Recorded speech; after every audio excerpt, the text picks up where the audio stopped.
हवा में सड़ांध और मौत का गंध फैला हुआ था। यह एक ऐसा दृश्य था जो किसी भी जीवित आत्मा को भयभीत कर सकता था। हर कोने में, हर गली में केवल विनाश और निराशा का माहौल था। मासूमों की चीखें सुनसान गलियों में गूंज रही थीं। लोग अपने जीवन के लिए भाग रहे थे, लेकिन कोई सुरक्षित स्थान नहीं था। हर जगह केवल अराजकता और भय का साम्राज्य था। अंधेरा पूरी दुनिया को निगल गया था, एक घुटन जैसा, निराशा का अंधेरा। यह ऐसा समय था जब सूरज भी अपनी रोशनी देने से इनकार कर चुका था। हर दिशा में केवल अंधकार और निराशा थी। इंसान जो कभी नेक था, वो लालच, ईर्ष्या और हिंसा का गुलाम बन गया था। भाईचारे और प्रेम की जगह अब केवल संघर्ष और द्वेष ने ले ली थी। हर कोई अपने स्वार्थ के लिए लड़ रहा था। धर्म, जो पवित्र नियम है, वो चकनाचूर हो चुका था। मंदिर, मस्जिद, चर्च, सभी पवित्र स्थान अब केवल खंडहर बन चुके थे। आस्था और विश्वास का कोई नामो निशान नहीं बचा था। यह कलयुग था, अंधेरे का युग, समय के चक्र का आखिरी दौर। यह वह समय था जब हर कोई अपने अंत की प्रतीक्षा कर रहा था। विनाश और तबाही का यह दृश्य किसी भी दिल को दहला सकता था। बुराई जीत गई थी, उम्मीद खो गई थी, हर कोई अपने भाग्य को कोस रहा था। यह ऐसा समय था जब अच्छाई का कोई अस्तित्व नहीं बचा था। लेकिन निराशा के इस अंधेरे में एक छोटी सी रोशनी बाकी थी। यह रोशनी उम्मीद की थी, जो इस अंधकार को चीर कर बाहर निकलने की कोशिश कर रही थी। सदियों से एक वादा गूंज रहा था।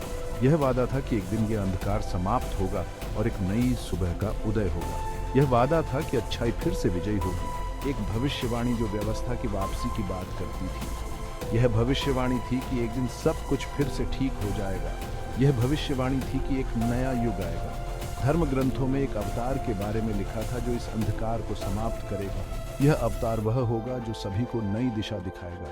एक दिव्य शक्ति जो धरती पर उतरेगी और संतुलन वापस लाएगी। यह शक्ति वह होगी जो सभी को एक नई आशा और विश्वास देगी। यह वह समय होगा जब अच्छाई फिर से विजयी होगी और दुनिया में शांति और प्रेम का साम्राज्य होगा। नमस्कार दोस्तों, स्वागत है आपका हमारे चैनल मिस्टीरियस स्पिरिचुअलिज्म पर।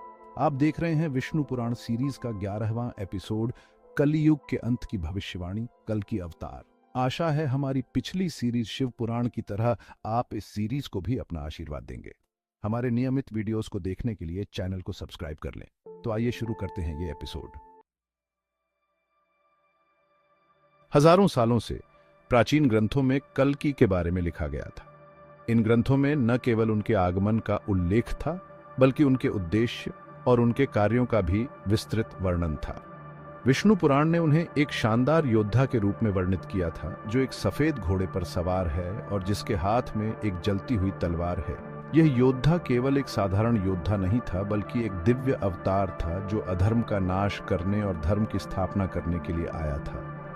भागवत पुराण में उनके आगमन का वर्णन उस समय के लिए किया गया था जब मानवता ने धर्म का त्याग कर दिया होगा। यह समय कलयुग के अंत का संकेत था, जब पाप और अधर्म अपने चरम पर होंगे और मानवता को एक उद्धारकर्ता की आवश्यकता होगी। ये भविष्यवाणियां इन अंधेरे समय में आशा की एक किरण देती थीं। जब चारों ओर अंधकार और निराशा फैली होती, तब ये भविष्यवाणियां लोगों को यह विश्वास दिलाती कि एक दिन सब कुछ ठीक हो जाएगा। वे एक अनुस्मारक थीं कि सबसे अंधेरे समय में भी ईश्वर धार्मिकता को बनाए रखने के लिए हस्तक्षेप करेंगे। यह विश्वास लोगों को कठिन समय में भी आगे बढ़ने की शक्ति देता था। हर गुजरते दिन के साथ कल्कि के आगमन की फुसफुसाहट तेज होती गई। लोग इन भविष्यवाणियों पर चर्चा करते और हर छोटी से छोटी घटना को कल्कि के आगमन का संकेत मानते। भक्त इन प्राचीन शब्दों से चिपके रहे, अराजकता के बीच सांत्वना की तलाश करते रहे। वे इन ग्रंथों को पढ़ते और उनमें लिखे शब्दों में अपनी आस्था को और मजबूत करते। इन शब्दों में उन्हें एक नई उम्मीद और एक नया विश्वास मिलता। दुनिया अराजकता का एक कैनवास थी, भविष्यवाणियों के सच होने का प्रमाण। लालच और छल आदर्श बन गए थे। ईमानदारी और करुणा भूली हुई खूबियां थी। शक्तिशाली कमजोरों का शिकार करते थे। ऐसा लग रहा था जैसे धरती पाप के बोझ तले कराह रही है। जीवन काल कम हो गया था।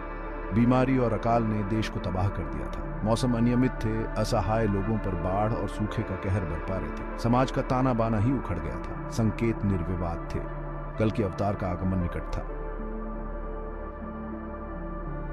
हिमालय की गहराई में छिपा हुआ, किंवदंतियों और रहस्य में डूबा हुआ शंभाला का पौराणिक राज्य था। ये एक ऐसी भूमि थी जो दुनिया को अपनी चपेट में ले लेने वाले अंधेरे से अछूती थी। शांति और आध्यात्मिकता का प्रतीक। भविष्यवाणियों के अनुसार यहीं पर कल्कि का जन्म होना था। शंभाला के लोग प्रकृति के साथ तालमेल बिठाकर रहते थे। वे वेदों के ज्ञानी थे और धार्मिकता के मार्ग पर चलने वाले थे। वे अपने धार्मिक धर्म युद्ध में शामिल होने के लिए तैयार, उद्धारकर्ता के जन्म की प्रतीक्षा कर रहे थे। शंभाला सिर्फ एक जगह नहीं थी, बल्कि आशा का प्रतीक थी, एक प्रमाण कि सबसे अंधेरे समय में भी अच्छाई बनी रह सकती है। कल्कि का जन्म मानवीय इच्छा से नहीं, बल्कि दैवीय इच्छा से हुआ था। उनका उद्देश्य एक और पूर्ण था, दुनिया को बुराई से मुक्त करना और शांति और धार्मिकता के एक नए युग की शुरुआत करना। वह संतुलन के पुनर्स्थापक थे, ब्रह्मांडीय न्याय के दाता थे। उनका आगमन कलयुग के अंत, अंधकार के युग का प्रतीक होगा और सतयुग, स्वर्णिम युग की शुरुआत का प्रतीक होगा। कल्कि का मिशन केवल दुष्टों को दंडित करना नहीं था, बल्कि मानवता के भीतर सुप्त देवत्व को फिर से जगाना था। उन्हें उनके वास्तविक स्वरूप की याद दिलाने के लिए, उन्हें धर्म के मार्ग पर वापस लाने के लिए। हिंदू पौराणिक कथाओं में चिरंजीवी अमर प्राणी है जो कलयुग के अंत तक जीवित रहने के लिए नियत है। ये हस्तियां, जिनमें से प्रत्येक के पास अद्वितीय क्षमताएं और ज्ञान है, को पूरे युगों में ज्ञान और धार्मिकता को संरक्षित करने का कार्य सौंपा गया है। वे समय के संरक्षक हैं, अस्तित्व की चक्रीय प्रकृति के साक्षी हैं। उनमें परशुराम और अश्वत्थामा जैसे योद्धा, बलि जैसे राजा और व्यास और मार्कंडेय जैसे बुद्धिमान अऋषि शामिल हैं। भविष्यवाणियों में भविष्यवाणी की गई थी कि चिरंजीवी बुराई के खिलाफ अपनी अंतिम लड़ाई में कल्कि के साथ शामिल होंगे। उनकी संयुक्त शक्ति बुराई पर अच्छाई की जीत सुनिश्चित करेगी। जैसे जैसे कल्कि के आगमन के संकेत तेज होते गए, एक स्पष्ट तनाव ने दुनिया को अपनी चपेट में ले लिया।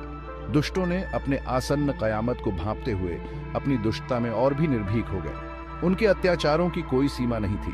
अंधेरे की ताकतों ने आसन्न खतरे को भांपते हुए अपने दुष्ट बैनरों तले रैली की। राक्षस और जादूगर, अत्याचारी और निरंकुश शासक, सभी एक आम दुश्मन के खिलाफ एकजुट हो गए। धार्मिकता, एक महान युद्ध अपरिहार्य था, अच्छाई और बुराई की ताकतों के बीच अंतिम टकराव। The battle of good and evil. अच्छाई और बुराई की सेनाओं के आपस में भिड़ते ही धरती कांप उठी। ये किसी और से अलग लड़ाई थी, विनाश और सृजन का एक ब्रह्मांडीय नृत्य। कल्कि अपने शानदार घोड़े पर सवार धार्मिक रोष का बवंडर था। उसकी ज्वलंत तलवार दुष्टों को दिव्य परिशुद्धता से काट रही थी। चिरंजीवियों ने युगों के शौर्य और बुद्धि से संघर्ष किया। अस्त्रों के स्वामी परशुराम ने शत्रु पंक्तियों पर अपना कहर बरपाया। वानर देवता हनुमान अद्वितीय शक्ति और चपलता के साथ युद्ध के मैदान में फट पड़े। दिव्य ऊर्जा से हवा में दरार आ गई, क्योंकि दुनिया का भाग्य अधर में लटका हुआ था। युद्ध का रुख उस समय बदल गया जब कल्कि की दिव्य शक्ति दुर्गम साबित हुई। एक एक करके अंधेरे के शूरवीर गिर पड़े। उनकी सेनाएं हतोत्साहित और नेतृत्वहीन परास्त हो गई। दुष्टों के लहू से सनी धरती उनके विनाश के लिए तरस रही थी। उनके आतंक का शासन समाप्त हो गया था। धर्म का संतुलन बहाल हो गया था, पर जीत एक कीमत पर मिली। दुनिया खंडहर में पड़ी थी, जो कलयुग की विनाशकारी शक्ति का प्रमाण थी। अंधेरे की ताकतों के खत्म होने के साथ ही दुनिया पर एक नया सवेरा हुआ। युद्ध की आग से शुद्ध हुई हवा मीठी और शुद्ध थी। नदियां निर्मल बहती थीं और धरती अपने घावों से ठीक होकर फिर से खिल उठी। सतयुग, स्वर्ण युग आ गया था। कल्कि ने अपना मिशन पूरा किया। उन्होंने कोई राज्य स्थापित नहीं किया या प्रभुत्व की तलाश नहीं की। उसने मानवता के भीतर सुप्त देवत्व को जगाया था। उसने उन्हें धार्मिकता का मार्ग दिखाया था। अब यह उन पर निर्भर था कि वे धर्म की नींव पर अपनी दुनिया का पुनर्निर्माण करें। कल्कि की कहानी सिर्फ विनाश और नवीकरण की कहानी नहीं है। ये एक गहरी और जटिल कथा है जो हमें हमारे अतीत, वर्तमान और भविष्य के बारे में सोचने पर मजबूर करती है। यह हमें याद दिलाती है कि हर विनाश के बाद एक नया आरंभ होता है और हर अंत एक नई शुरुआत का संकेत है। ये एक कालातीत रूपक है जो हमें समय की चक्रीय प्रकृति और हमारे भीतर प्रकाश और अंधेरे के बीच शाश्वत युद्ध की याद दिलाता है। समय का पहिया निरंतर घूमता रहता है और इसके साथ ही हमारे जीवन में भी बदलाव आते रहते हैं। यह हमें सिखाता है कि जीवन में संतुलन बनाए रखना कितना महत्वपूर्ण है। यह हमें धार्मिकता के मार्ग को चुनने का आग्रह करता है, तब भी जब हम अंधेरे से घिरे हों। अंधकार के बीच में भी हमें अपने भीतर की रोशनी को खोजने और उसे प्रज्वलित करने की आवश्यकता है। यह हमें सिखाता है कि सच्ची धार्मिकता और नैतिकता का मार्ग कभी आसान नहीं होता, लेकिन यह हमेशा सही होता है। कल्कि की भविष्यवाणी आशा की किरण है, एक अनुस्मारक है कि सबसे अंधेरे समय में भी आशा बनी रहती है। यह हमें बताती है कि चाहे कितनी भी कठिनाइयां क्यों ना आए, हमें कभी हार नहीं माननी चाहिए। हर अंधेरी रात के बाद एक नया सवेरा होता है और हर तूफान के बाद शांति आती है। यह कार्य करने का आह्वान है जो हमें दुनिया में वह बदलाव बनने का आग्रह करता है जिसे हम देखना चाहते हैं। यह हमें प्रेरित करता है कि हम अपने छोटे छोटे प्रयासों से भी बड़े बदलाव ला सकते हैं। चाहे वह पेड़ लगाना हो या किसी समुदाय की मदद करना, हर छोटा कदम महत्वपूर्ण है। ऐसी दुनिया के लिए प्रयास करें जहां धर्म का बोलबाला है। एक ऐसी दुनिया जहां हर व्यक्ति अपने कर्तव्यों का पालन करे और दूसरों के प्रति सहानुभूति और प्रेम दिखाए।